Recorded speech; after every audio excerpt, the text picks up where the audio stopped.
Hi, boys and girls. I want to go over your social studies assignment that you'll be doing this afternoon on your own for Tuesday, November 17th.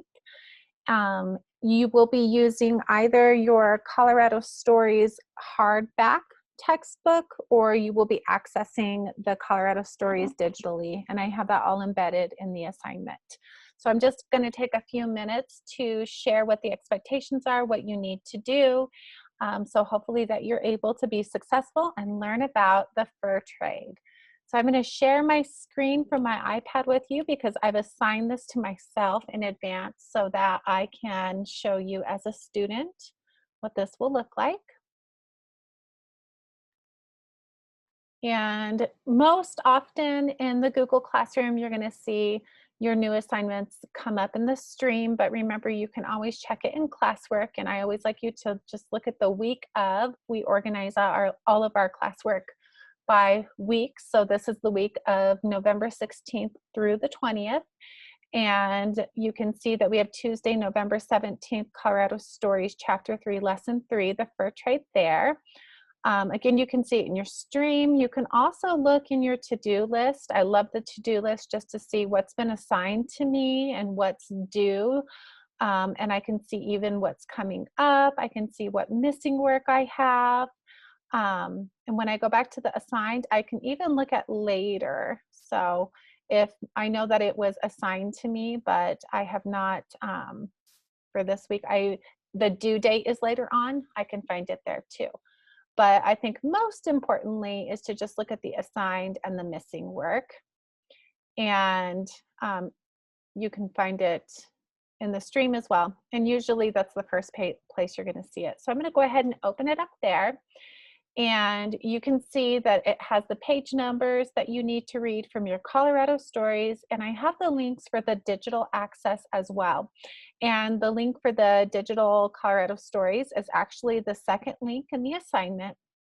So you can go ahead and click open in Chrome or Safari, and then you're going to type in your username. Remember, your username is your first name with your first initial capitalized. For some people, that username was already taken, so I had to add the first initial of your last name, and I capitalized that too with no space. I don't know why I made it that complicated, but I don't want to change it now because that'll really, I think, mess you up if I do.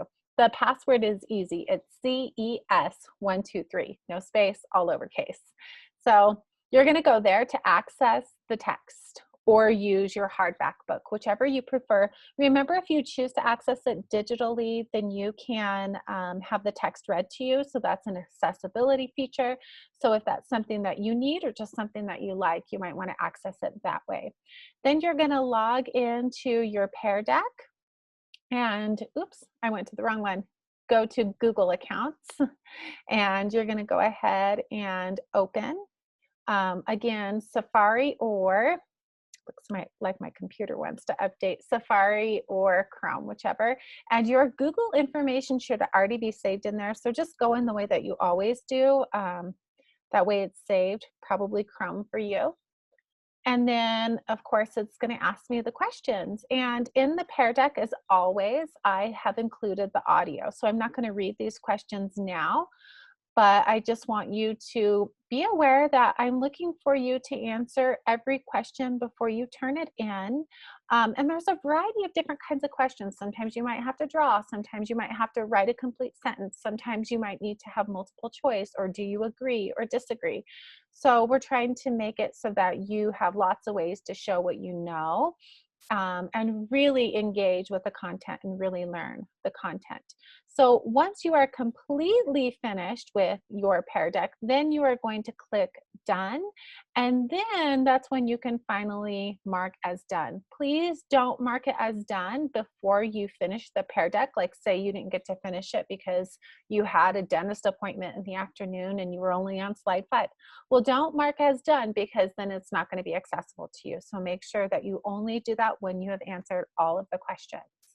So I hope you have a great time learning about the fur trade, another important part of Colorado history. And I look forward to seeing your responses and seeing what you've learned. I will see you all tomorrow morning on Wednesday, bright and early at 8 a.m. Have a wonderful afternoon.